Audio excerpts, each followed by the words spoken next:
Everyone, wish you growing well and welcome to Super Academy. निर्वाचन आयोग पढ़ाया था मैंने आपको। भारत में निर्वाचन पद्धति हमारा कंप्लीट हो गया, भाग 14 हमारा कंप्लीट हो गया, ठीक है। उसके बाद अब इससे रिलेटेड एमसीक्यूज सॉल्व करेंगे।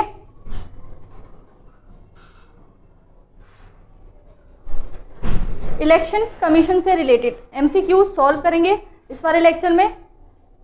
तो पहला है, भारत का संविधान निम्नलिखित अनुच्छेदों में से किस में से एक के अंतर्गत निर्वाचन आयोग का प्रावधान करता है। निर्वाचन आयोग से संबंधित कौन सा आर्टिकल है, मैंने आपको पढ़ाया था, ये आंसर टिक करेंगे।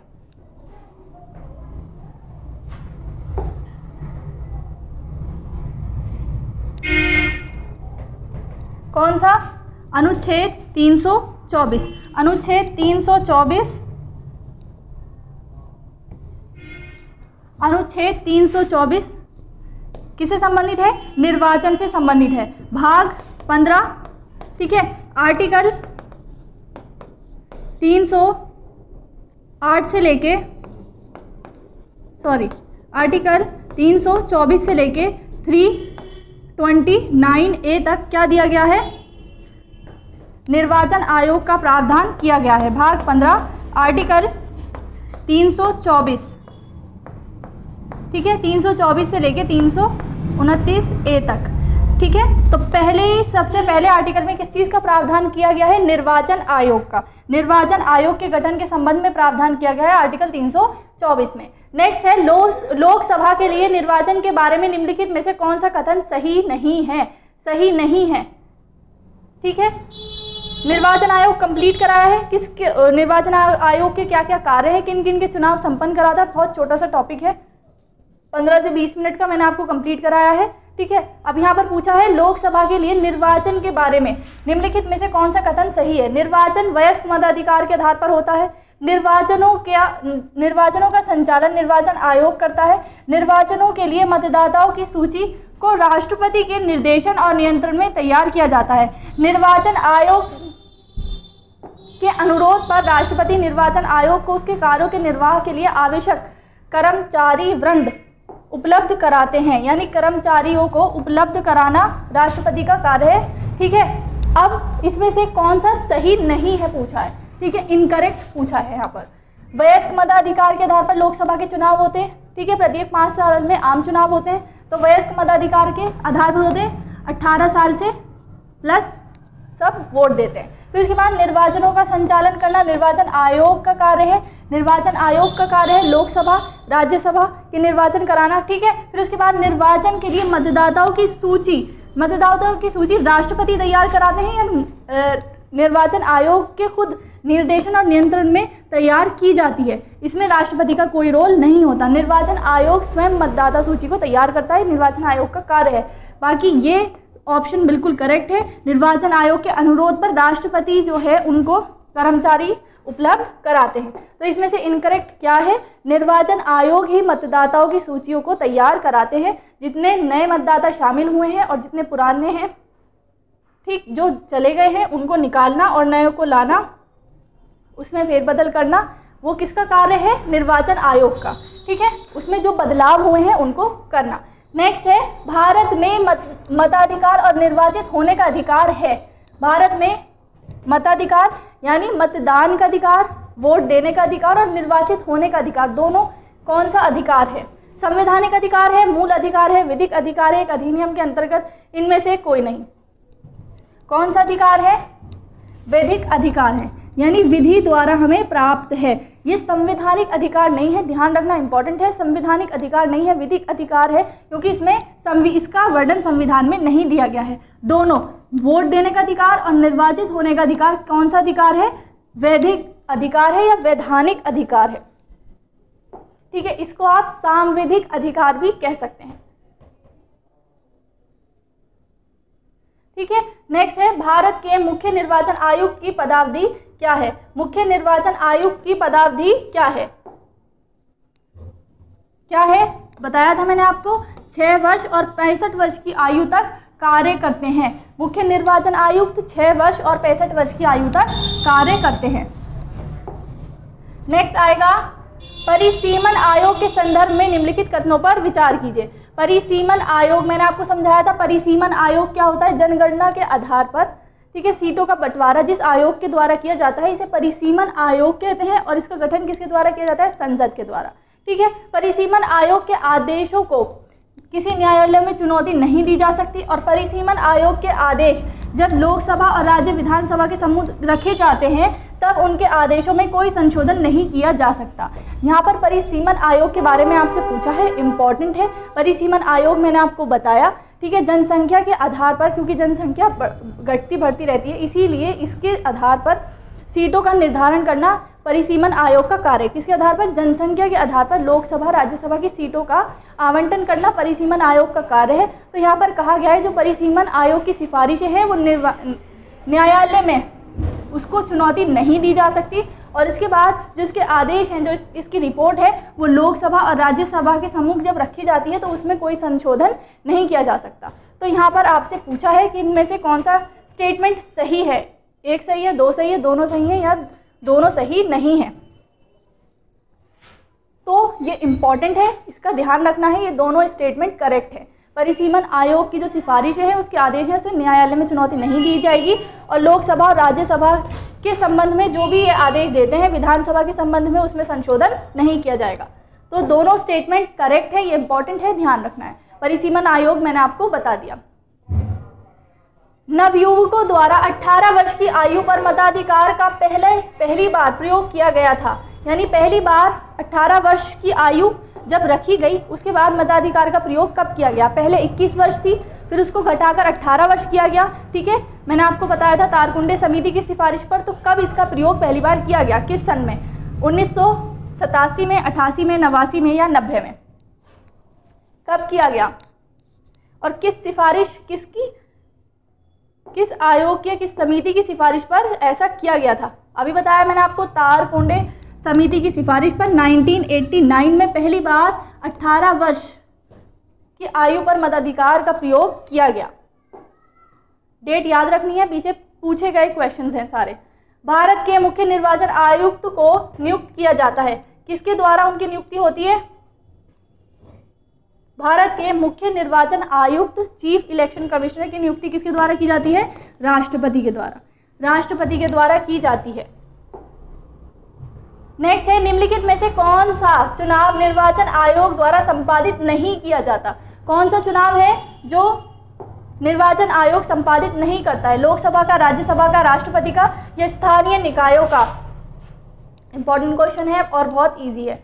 लोकसभा का चुनाव किसके द्वारा किया जाता है? निर्वाचन आयोग के द्वारा। राज्यसभा का, राष्ट्रपति का और उपराष्ट्रपति का चुनाव किसके द्वारा किया जाएगा? निर्वाचन आयोग के द्वारा। इसके साथ साथ जो राज्य विधानमंडल है उनका चुनाव भी निर्वाचन आयोग कराता है। लेकिन स्थानीय निकायों जैसे कि पंचायत और नगर पालिका के चुनाव इसके द्वारा नहीं किए जाते। इसके लिए किसका गठन किया जाता है? राज्यपाल द्वारा राज्य निर्वाचन आयोग का गठन किया जाता है जो स्थानीय निकायों के इलेक्शंस कराते हैं। तो ध्यान रखना है, ऊपर के 3 राइट है, नीचे वाला गलत है। तो क्या पूछा है आपसे? जिनके चुनाव नहीं कराए जाते। तो किसके? स्थानीय निकायों के।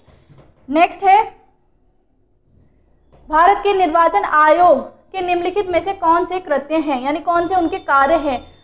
लोकसभा के अध्यक्ष, उपाध्यक्ष, राज्यसभा सभापति और उनके पदों के लिए निर्वाचन कराना।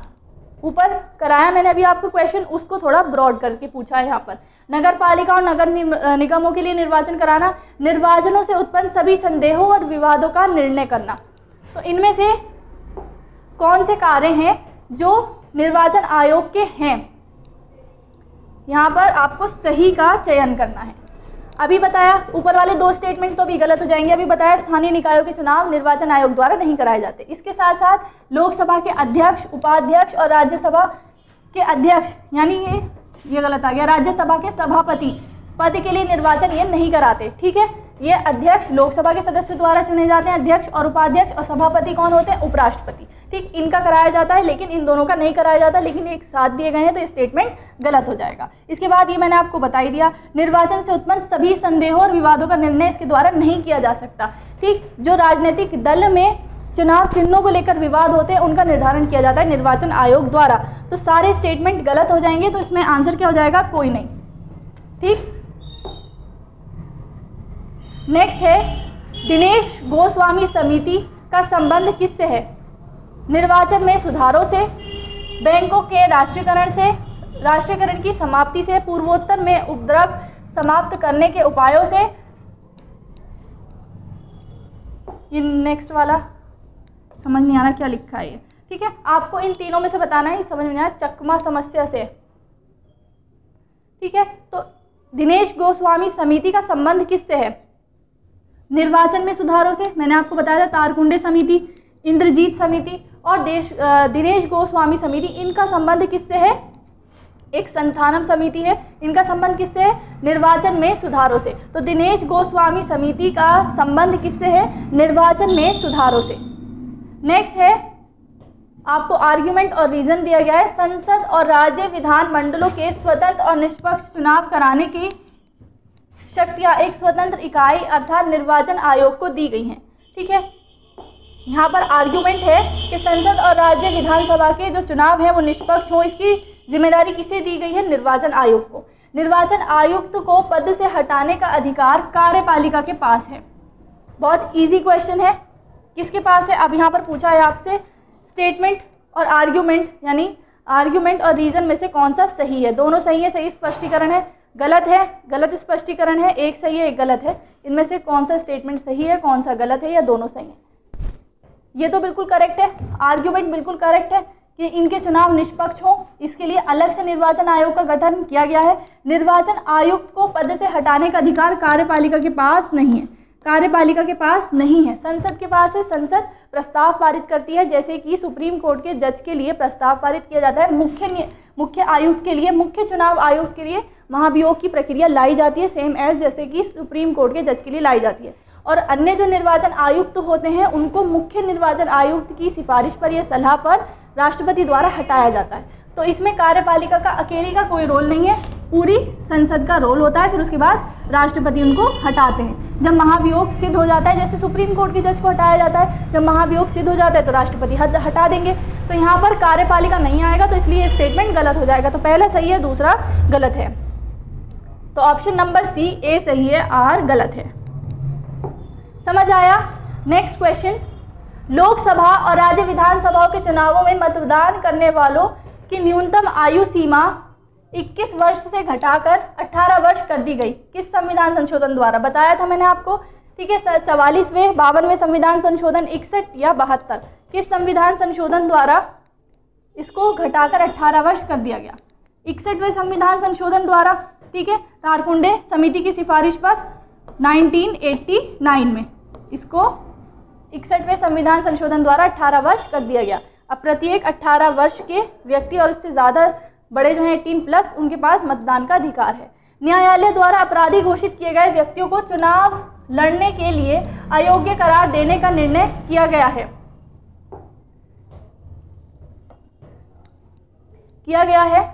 न्यायालय द्वारा अपराधी, अगर न्यायालय ने किसी व्यक्ति को अपराधी घोषित कर दिया गया है, ठीक है, तो वो चुनाव लड़ने के अयोग्य हो जाएगा। तो ये निर्णय किसने लिया है? भारत सरकार द्वारा, निर्वाचन आयोग द्वारा, सर्वोच्च न्यायालय द्वारा, संसद द्वारा। विधान बनाने का कार्य किसका है? विधि बनाने का अधिकार किसको है? विधायिका को, संसद को। तो इस संबंध में विधि ही तो बनाइए कि अगर कोई अपराधी है तो वो अयोग्य हो जाएगा। तो इसीलिए क्या आंसर हो जाएगा? संसद द्वारा। नेक्स्ट है, सांसदों की अयोग्यता संबंधी विवादों पर कौन निर्णय देता है? सांसदों की अयोग्यता संबंधी विवादों पर कौन निर्णय देता है? कौन निर्णय देगा? राष्ट्रपति, निर्वाचन आयोग, संबंधित सांसद है, ठीक है। निर्वाचन आयोग के परामर्श से राष्ट्रपति कौन संबंधी विवादों पर निर्णय देगा? तो निर्वाचन आयोग से परामर्श किया जाएगा राष्ट्रपति द्वारा और राष्ट्रपति निर्णय लेंगे। तो ध्यान रखना है, निर्वाचन आयोग के परामर्श से राष्ट्रपति निर्णय लेते हैं, अयोग्यता संबंधी निर्णय। यदि चुनावी प्रक्रिया में वो अयोग्य हैं तो इससे संबंधित निर्णय निर्वाचन आयोग के परामर्श से राष्ट्रपति द्वारा लिया जाएगा। समझ आया? नेक्स्ट है, भारत में विविध निर्वाचनों के लिए निम्नलिखित में से कौन सी निर्वाचन प्रणालियों को स्वीकृत किया गया है? यानी भारत में कौन कौन सी निर्वाचन प्रणालियों को अपनाया गया है? कौन कौन सी है? वयस्क मताधिकार के आधार पर प्रत्यक्ष निर्वाचन प्रणाली, एकल संक्रमणीय मत द्वारा आनुपातिक प्रतिनिधित्व प्रणाली, फिर इसके बाद आनुपातिक प्रतिनिधित्व की सूची प्रणाली, अप्रत्यक्ष निर्वाचन की संचाई मतदान प्रणाली। भारत में मतदान के लिए कौन कौन सी निर्वाचन पद्धतियों को अपनाया गया है? वयस्क मताधिकार के आधार पर प्रत्यक्ष निर्वाचन प्रणाली, ठीक है, जो हम प्रत्येक 5 साल में आम चुनावों के लिए यूज करते हैं। फिर उसके बाद एकल संक्रमणीय मत द्वारा आनुपातिक प्रतिनिधित्व प्रणाली। जब मैंने आपको राष्ट्रपति पढ़ाए थे, उपराष्ट्रपति बताए थे, तो मैंने उसमें आपको ये दोनों प्रणालियों के बारे में बताया था और ये भी बताया था कि राष्ट्रपति और उपराष्ट्रपति के चुनाव एकल संक्रमणीय मत द्वारा आनुपातिक प्रतिनिधित्व की प्रणाली के आधार पर होते हैं। बाकी इन दोनों का यूज नहीं किया जाता, ऊपर की दोनों का यूज किया जाता है। तो आंसर क्या हो जाएगा? ऑप्शन ए 1 और 2 सही है, क्योंकि यहाँ पर सही उत्तर का चयन आपसे पूछा है। समझ आया क्वेश्चन? बहुत इजी था। नेक्स्ट, निम्न में से किसका संबंध चुनाव आयोग से नहीं है? चुनाव आयोग से नहीं है। चुनाव की अधिसूचना जारी करना, चुनाव चिन्ह का बंटवारा करना, चुनाव की वैधता का निपटारा करना, चुनाव शांतिपूर्ण ढंग से संपन्न कराना। चुनाव आयोग का कार्य नहीं है। चुनाव आयोग का कार्य नहीं है। तो क्या कार्य नहीं है? अधिसूचना जारी करना, चुनाव चिन्ह का बंटवारा करना, चुनाव चिन्ह की वैधता का निपटारा करना, पूर्ण ढंग से संपन्न कराना चुनाव, ठीक है। अब आपको ध्यान रखना है, बंटवारा करना चुनाव चिन्ह, ठीक है, राजनीतिक पार्टियों को, फिर उसके बाद उनकी वैधता की जांच करना, शांतिपूर्ण चुनाव कराना, ये कार्य किसका है? चुनाव आयोग का। इसके साथ साथ अधिसूचना जारी करना किसका कार्य है? अगर केंद्र के चुनाव हो रहे हैं तो राष्ट्रपति का, ठीक है, राष्ट्रपति का। सिफारिश निर्वाचन आयोग करता है, लेकिन अगर केंद्र के चुनाव है तो राष्ट्रपति अधिसूचना जारी करेंगे, और अगर राज्य के चुनाव हो रहे हैं तो राज्यपाल अधिसूचना जारी करेंगे, ठीक है। अधिसूचना जारी करने का कार्य किसका है? राष्ट्रपति और राज्यपाल का। केंद्र के संबंध में राष्ट्रपति और राज्य के संबंध में राज्यपाल। तो ये कार्य नहीं है, किसका नहीं है? निर्वाचन आयोग का। नीचे के 3 कार्य किसके हैं? समझ में आया? नेक्स्ट, राष्ट्रपति का चुनाव निम्न में से किसके द्वारा संचालित किया जाता है?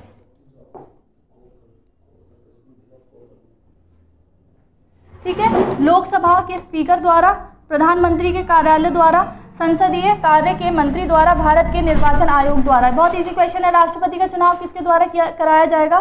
भारत के निर्वाचन आयोग द्वारा, अभी बताया। नेक्स्ट है, निम्नलिखित कार्यों में से कौन सा एक कार्य भारत के निर्वाचन आयोग से संबंधित नहीं है? निर्वाचन आयोग का कार्य नहीं है। कौन सा नहीं है? मतदान सूची तैयार करने के लिए निर्देशन और नियंत्रण, संसद और प्रत्येक राज्य के विधानमंडलों का चुनाव का संचालन करना, राष्ट्रपति और उपराष्ट्रपति के पदों के लिए चुनाव का संचालन करना, विधानमंडलों के चुनाव के लिए उचित प्रावधान करना। कौन सा कार्य निर्वाचन आयोग का नहीं है? इलेक्शन कमीशन का नहीं है। सूची तैयार करना अभी बताया।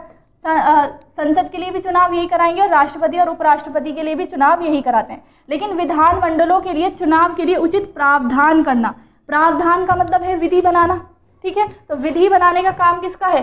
विधायिका का। तो ये कार्य किसका नहीं है? निर्वाचन आयोग का। तो ऑप्शन कौन सा हो जाएगा सही? Option number D. नेक्स्ट है,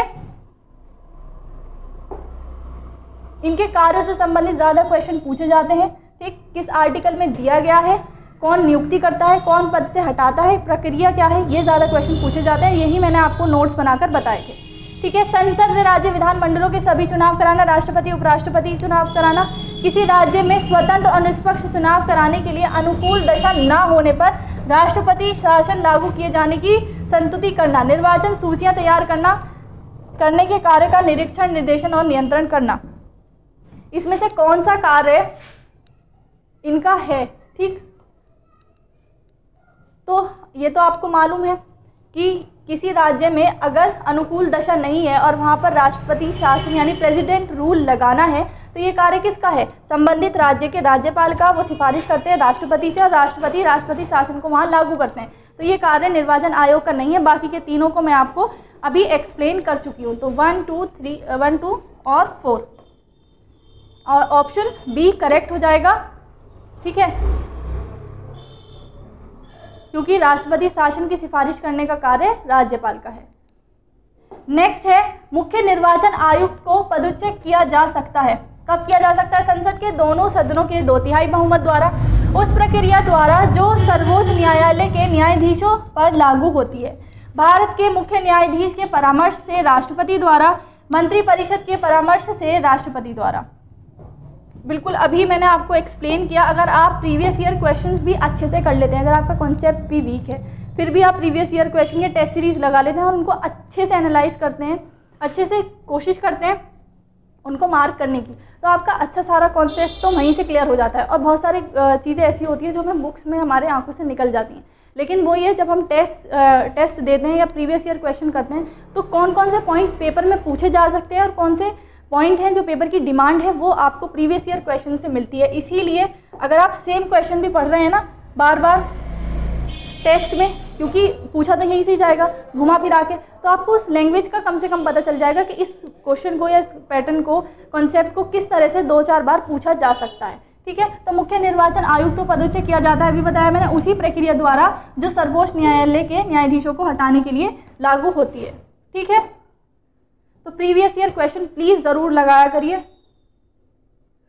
क्योंकि एंड में हमने थ्योरी नहीं लिखनी, वहाँ पर MCQs ही सॉल्व करने हैं और लिमिटेड टाइम होता है, लिमिटेड टाइम में करने हैं। तो भारत के संदर्भ में निम्नलिखित कथनों पर विचार कीजिए। मुख्य चुनाव आयुक्त और अन्य चुनाव आयुक्तों को समान अधिकार प्राप्त होते हैं, परंतु मिलने वाले वेतन में असमानता होती है। मुख्य निर्वाचन आयुक्त वही वेतन पाने के हकदार हैं जो उच्चतम न्यायालय के न्यायाधीश को दिया जाता है। फिर मुख्य निर्वाचन आयुक्त को उच्चतम न्यायालय के किसी न्यायाधीश को हटाने के तरीके और कारणों के अतिरिक्त किसी अन्य तरीके से नहीं हटाया जा सकता। फिर चुनाव आयुक्त का कार्यकाल पदभार संभालने की तारीख से 5 वर्ष और उनके 62 वर्ष की आयु प्राप्त कर लेने के दिन तक या जो भी पहले हो तक होता है। अब इसमें से कौन सा सही है? एक तो आपको मेरे पढ़ते में ही समझ आ गया होगा कि इनकरेक्ट है। कौन सा? कि इनका कार्यकाल 5 वर्ष का नहीं होता है, 6 वर्ष का होता है, तो यहाँ पर ये वाला ऑप्शन तो गलत हो जाएगा। फिर इसके बाद चुनाव आयुक्त उच्चतम न्यायालय के न्यायाधीश के समकक्ष उनका पद होता है, तो ये वाला ऑप्शन भी सही हो जाएगा कि उनको हटाने के आधार वही हैं, कदाचार और अक्षमता, जो सुप्रीम कोर्ट के होते हैं। फिर उसके बाद नेक्स्ट है वेतन भी उनको समान मिलता है, क्योंकि उनका पद उनके बराबर है, उनको हटाने की प्रक्रिया सेम है, तो इसीलिए क्या होता है उनका वेतन भी वही मिलता है जो न्यायाधीश को मिलता है। फिर उसके बाद इनमें असमानता नहीं होती है, समानता होती है, तो ऑप्शन ए भी गलत हो जाएगा। तो इसमें से कौन कौन से ऑप्शन सही हो जाएंगे? दूसरा और तीसरा, दूसरा और तीसरा। ठीक है, ऑप्शन 2 और 3। और एक चीज़ और, जब आप प्रीवियस ईयर सॉल्व करें तो प्लीज़ उसको वहीं पर एक्सप्लेन करें अच्छे से। जो क्वेश्चन गलत हुए हैं उनको एनालाइज करें और जो सही हुए हैं उनको भी सही से एनालाइज करना है, ताकि एग्जाम में वो गलत ना हो। कई बार हम सिली मिस्टेक वही कर देते हैं, जो हमें याद होता है उसको निकाल देते हैं जल्दी जल्दी और वो गलत हो जाता है। इसलिए जो सही हुए हैं उनको भी देखना है कि हमने यहाँ पर क्या सही किया है, जो गलत हुए हैं उनको तो हम देखते ही हैं। ठीक, नेक्स्ट है भारत के मुख्य निर्वाचन आयुक्त का पद समकक्ष होता है। बिल्कुल अभी बताया किसके समकक्ष होता है? भारत के सर्वोच्च न्यायालय के न्यायाधीश के, सर्वोच्च न्यायालय के न्यायाधीश के समकक्ष होता है। वेतन भी उनके बराबर पाते हैं, ठीक है, और उनको हटाने की प्रक्रिया भी उनके समान है। निर्वाचन आयोग को 3 सदस्य आयोग किस वर्ष में बनाया गया? निर्वाचन आयोग को 3 सदस्यीय आयोग बनाया गया, किस वर्ष बनाया गया? पहले 1 सदस्य था, फिर से 3 सदस्य बनाया गया, कब? 1989 में तारकुंडे समिति की सिफारिश पर इसको 1 सदस्य से 3 सदस्य बनाया गया और इसी वर्ष उम्र को 21 वर्ष से घटाकर 18 वर्ष कर दी गई। समझ में आया? तो दोनों जो संशोधन हुए हैं वो इसी वर्ष हुए हैं। फिर इसके बाद नेक्स्ट आता है निम्नलिखित कथनों पर विचार कीजिए। भारत का निर्वाचन आयोग 5 सदस्यीय निकाय है।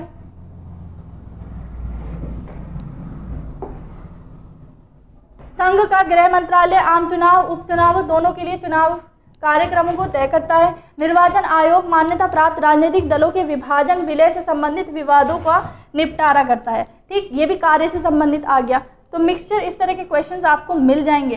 ठीक है, फिर इसके बाद अभी मैंने आपको बताया कितने सदस्य, 5 है या 3 सदस्य निकाय है, तो पहला गलत हो जाएगा। संघ के गृह मंत्रालय के, ये मंत्रालय के चुनाव नहीं कराता है, लोकसभा राज्यसभा के चुनाव कराते हैं, और मंत्रालयों का जो विभाजन है प्रधानमंत्री की सलाह पर राष्ट्रपति करते हैं, तो इसमें चुनाव आयोग का कोई रोल नहीं है। तो दूसरा भी गलत हो गया। निर्वाचन आयोग मान्यता प्राप्त राजनीतिक दलों के विभाजन और विलय से संबंधित विवादों को निपटाता है। ठीक है, राजनीतिक दलों के चुनावी विवादों से संबंधित कोई चिन्ह से संबंधित कोई विवाद है तो राजनीतिक दलों के विभाजन या विलय से संबंधित विवादों का निपटारा करता है। तो इसमें केवल 3 सही होगा, बाकी गलत हो जाएंगे दोनों।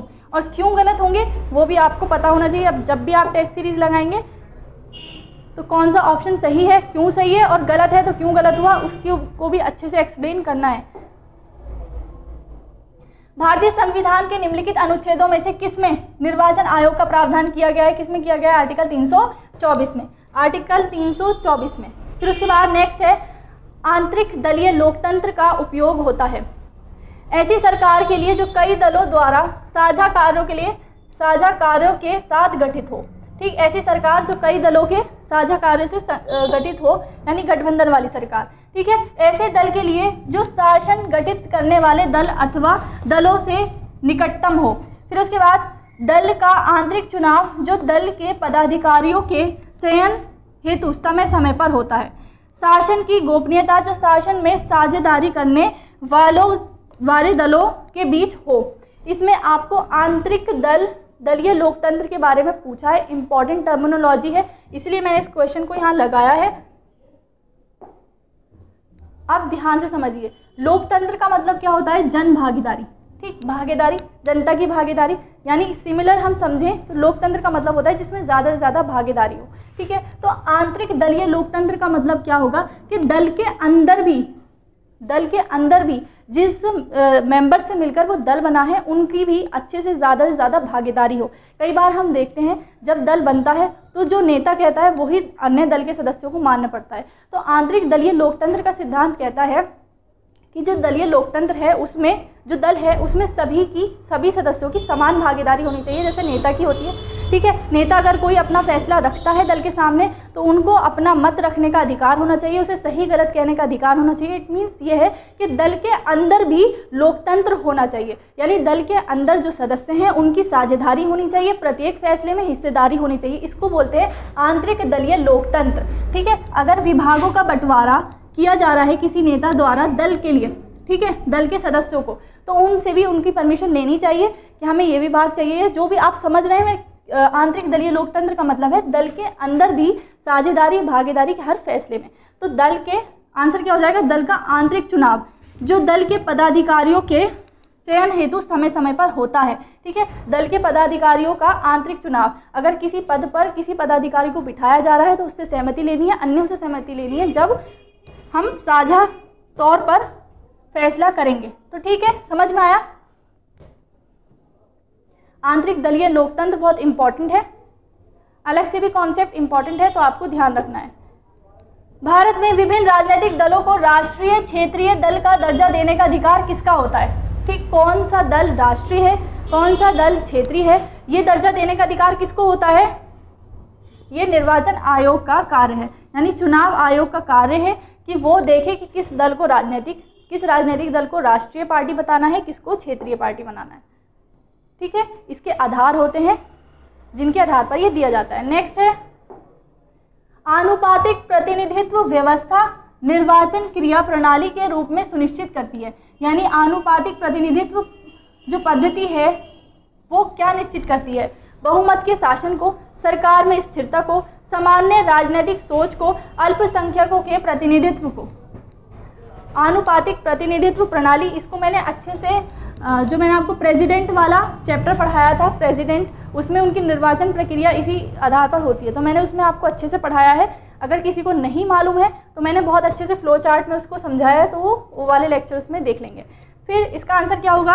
अल्पसंख्यकों के प्रतिनिधित्व को, अल्पसंख्यकों के प्रतिनिधित्व को इसीलिए हमने इसको अपनाया है ताकि जो अल्पसंख्यक हैं, जिनकी संख्या न्यूनतम है, उनका भी प्रतिनिधित्व हो सके चुनाव में। ठीक, तो आनुपातिक प्रतिनिधित्व प्रणाली क्या होती है? जिसमें प्रत्येक व्यक्ति का, ठीक है, प्रतिनिधित्व होता है। नेक्स्ट है निर्वाचन आयुक्त को हटाया जाता है। निर्वाचन आयुक्त को किसके द्वारा हटाया जाता है? मुख्य निर्वाचन आयुक्त द्वारा, प्रधानमंत्री द्वारा, मुख्य निर्वाचन आयुक्त के परामर्श पर राष्ट्रपति द्वारा, भारत के मुख्य न्यायाधीश द्वारा। निर्वाचन आयुक्त को सही से पढ़ना है क्वेश्चन।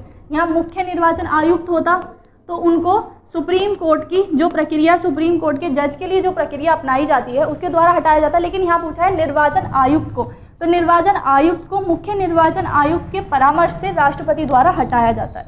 ठीक है, मुख्य निर्वाचन आयुक्त के लिए पूरी प्रक्रिया फॉलो करनी पड़ेगी, लेकिन जो अन्य आयुक्त हैं 2, उनके लिए मुख्य निर्वाचन आयुक्त के परामर्श पर राष्ट्रपति द्वारा उनको हटाया जाएगा। समझ आया?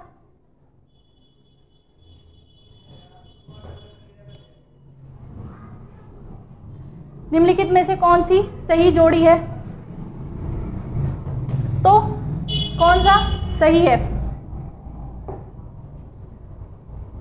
मुख्य निर्वाचन आयुक्त आर्टिकल 324, फिर उसके बाद संघीय लोक सेवा आयोग किस में आता है? आर्टिकल 315 में आता है, फिर उसके बाद ये 148 में दिया गया है। तो सही कौन सा हो जाएगा? सही जोड़ी पूछिए ना यहाँ पर। हाँ, सही सुमेलित है तो भारत के निर्वाचन आयोग, भारत के निर्वाचन आयोग आर्टिकल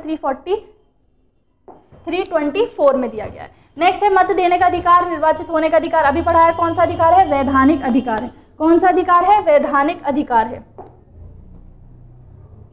संसद के सदस्यों की निहिताओं से संबंधित प्रश्न का विनिश्चय करते समय राष्ट्रपति निम्नलिखित में से किसकी राय प्राप्त करते हैं? यानी अगर किसी सदस्य की निहिताओं पर विचार करना हो, प्रश्न पर विनिश्चय करते समय राष्ट्रपति किसकी परामर्श लेंगे? अभी यही क्वेश्चन मैंने आपको भी ऊपर कराया जिसकी लैंग्वेज थोड़ी चेंज थी। किसके आधार पर? अगर कोई सदस्य निहिताओं यानी वो योग्य नहीं है, अयोग्यता पर निर्णय लेना है तो किससे परामर्श करेंगे? भारत के निर्वाचन आयोग की। किससे? भारत के निर्वाचन आयोग की। नेक्स्ट क्वेश्चन है निम्नलिखित वक्तव्यों में पर विचार कीजिए, नीचे दिए गए पूर्व का सही उत्तर चुनना है। फिर उसके बाद आर्ग्यूमेंट है राज्य निर्वाचन आयोग एक संवैधानिक प्राधिकरण है। राज्य निर्वाचन आयोग एक संवैधानिक प्राधिकरण है। ग्रामीण स्थानीय निकायों के निर्वाचन पर भारत के निर्वाचन आयोग का निरीक्षण रहता है। यानी कि ग्रामीण स्थानीय निकायों का जब निर्वाचन होता है तो उस पर इंडिया के जो निर्वाचन आयोग है, इलेक्शन कमीशन है, उसका नियंत्रण रहता है। तो यहाँ पर आपसे रीजन और आर्ग्यूमेंट का क्वेश्चन पूछा है, कौन सा सही है और सही व्याख्या भी है। कौन सा ऑप्शन सही हो जाएगा? निर्वाचन आयोग एक संवैधानिक संस्था है, करेक्ट है। ठीक है, लेकिन जो इलेक्शन कमीशन है वो स्थानीय निकायों का ना तो चुनाव कराता है और ना ही उस पर कोई निर्वाचन आयोग का निरीक्षण रहता है। तो ये वाला ऑप्शन गलत हो जाएगा, ऊपर वाला सही है। तो कौन सा ऑप्शन सही होगा? ए सही है और आर गलत है। ए सही है और आर गलत है। अब जो पैटर्न फॉलो किया जा रहा है एग्जाम्स में, उसमें आपको स्टेटमेंट दे दिए जाते हैं और पूछा जाता है इनमें से एक सही है, 2 सही है, 3 सही है, ठीक है, या चारों सही हैं। तो इसके लिए आपकी फैक्चुअल नॉलेज बहुत स्ट्रॉन्ग होनी चाहिए। इसीलिए ध्यान रखना है जो प्रीवियस ईयर क्वेश्चन है उनको ध्यान से पढ़ना है, क्योंकि अगर स्टैटिक पूछा गया तो उससे बाहर नहीं आएगा। भारतीय संविधान का कौन सा अनुच्छेद लोकसभा विधानसभा के प्रतिनिधियों के निर्वाचित अर्थात वयस्क मताधिकार का प्रावधान करता है? यानी वयस्क मताधिकार का जो अधिकार हमें मिला हुआ है, जो कि हमारा वैधानिक अधिकार है, संवैधानिक अधिकार नहीं है, फंडामेंटल राइट नहीं है, ठीक है, वैधानिक अधिकार है जो मिला हुआ है कौन से आर्टिकल में? आर्टिकल 326, 25, 24, 325, 324 या 323 किस में मिला हुआ है? मतदान का अधिकार, राइट टू वोट किस में मिला हुआ है? आर्टिकल 326 में। आर्टिकल 326 हमारा प्रावधान किसका करता है? राइट टू वोट का। भारत की प्रथम महिला मुख्य निर्वाचन आयुक्त कौन थी? कौन थी? वी.एस. रामा देवी। वी.एस. रामा देवी